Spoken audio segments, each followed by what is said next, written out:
Today we are doing the Lord's work.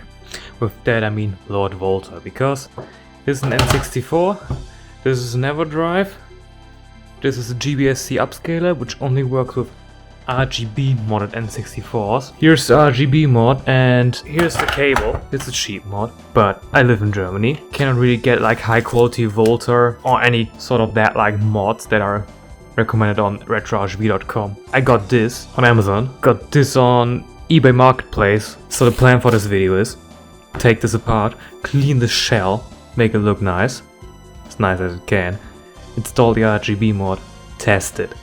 To answer the first question, why do you need a special device to connect the N64 and the older console to like such a monitor?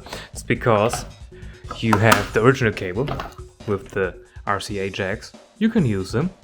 With the early 3D console it won't look that bad, because you don't really want sharp pixels. Even if you can connect those old cables to your modern TV, the internal upscaler of the TV will make the picture look very soft, blurry, and make the signal itself unresponsive. And otherwise, yeah, you can always use a cheap it's not even an upscaler, it's just garbage. Don't use them. Upscaler, cheapest option, GBSC. I wanted to build one, but even the components are more expensive here than it would be reasonable, so I got this for 50 euros, which is a great deal. Then you have RetroTink, everything Mike G makes is amazing, and you got the open source scan converter short OSSC. But I recommend you watch retrorgb.com for any recommendations. First things first, take out the memory pack, it's right under here. You just take this cover and try to pry it out. Don't overstrain this, it could break, and yes, I got a knockoff. And now just remove all the screws with the game bit, which you need a special screwdriver for, which I got. So, game bit. Okay, what will be included here? Well, I got these. It's too small. I know I got more of those, but I don't know where. While the chaos really starts to unfold now, you can start guessing in the comments where the screwdriver is. You can round those off when you use the wrong bit. Yeah, I know. Couldn't find the bigger game bit, so I got one out with a 4mm hex, and then I was like, okay, just make my own middle two out of a 3.5mm hex, and you shouldn't do that, but I'm not saying that it ain't working, you know? And I'm not going to sell this N64 to anyone, so if you want to mod show and would do this to a customer, fuck you. And you might be questioning Daniel, why the F does a German like you want an NTSC 60Hz console? And I already gave you the answer. It's 60Hz. Our games all run only on 50Hz, which wouldn't be a problem, but the game's also running just with a refresh rate of 50Hz, which is which results in 20% lower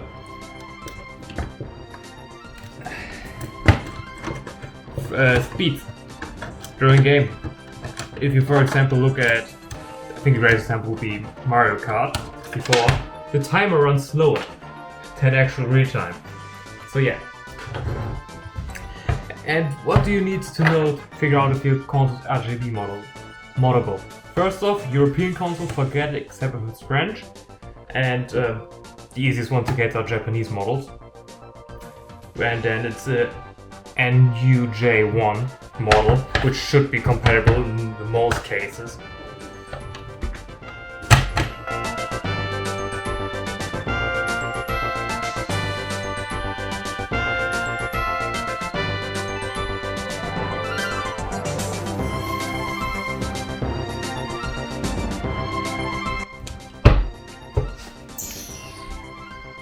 Should have looked at the video. Well, the mod came with an instruction manual.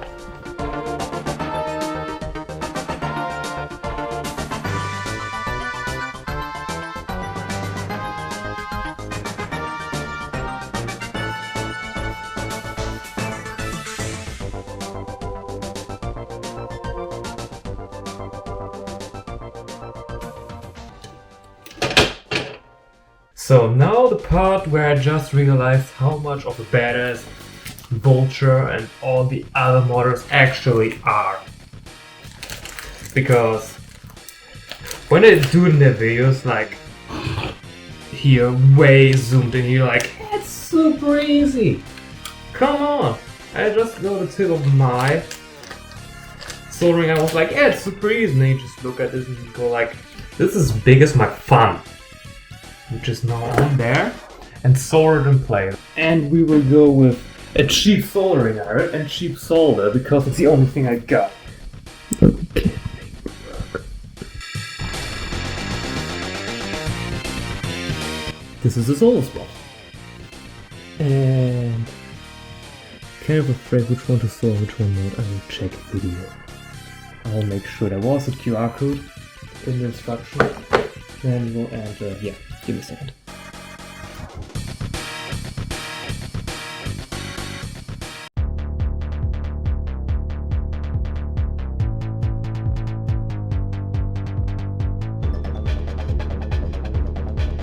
Now we take out our short little wires. Over there you got R10, R9, R8, small little pinholes, which we're gonna grab the RGB signal from. We'll start with blue. I'm going to put a little bit of solder in there first, then heat it up and then stick the wire in there. I think this is the right way to go.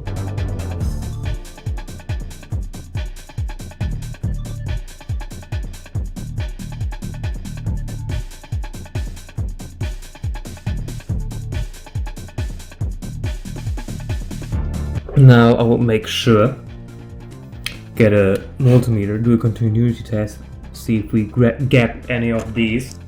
But with my phone zoomed in all the way and extra light, I'm pretty sure we're not doing any of that.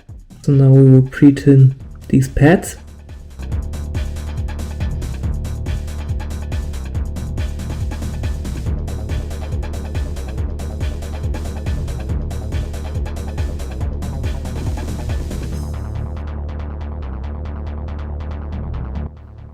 It's not going to work. Sorry, I got a 180 in a second. Won't move the camera, but you will see it in a second. Everything video-wise is all on except the C-Sync cable. And C-Sync,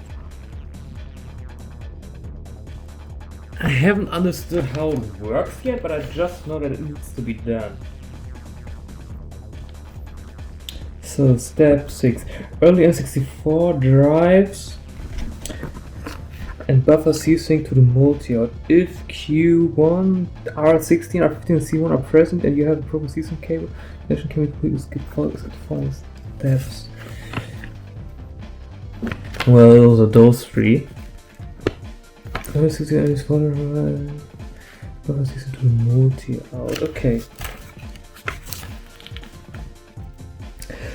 For C-Sync with the N64 circuitry missing, so into position R16 equals CS, so you would need to solve from here to there, which we don't. That's good. And it just says now put tape over here and test the consoles, so we will do just that. Well, after testing a little, connecting a controller and playing with this a little, still don't know how the upscale and everything really works, but it's working and it looks astonishingly good. I'll still look into more into the software side on the GBS control now, but it looks amazing. And yes, I only have all the games I actually own on this, and I own this game. I've brushed the board a little bit down to get rid of dust, and I've used some light cleaning products like soap and stuff on the shell, and I'm going to put it back together now.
Now another thing.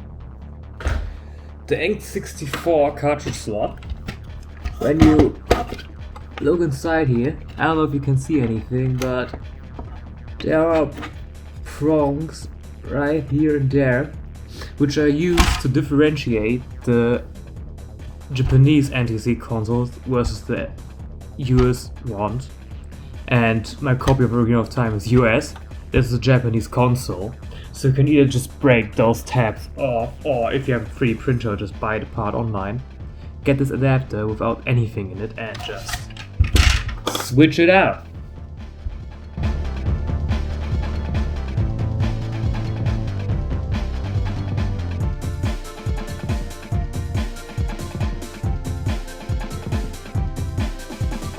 Maybe I'll print this flap, maybe I'll just leave it like that. For now, I will leave it like that.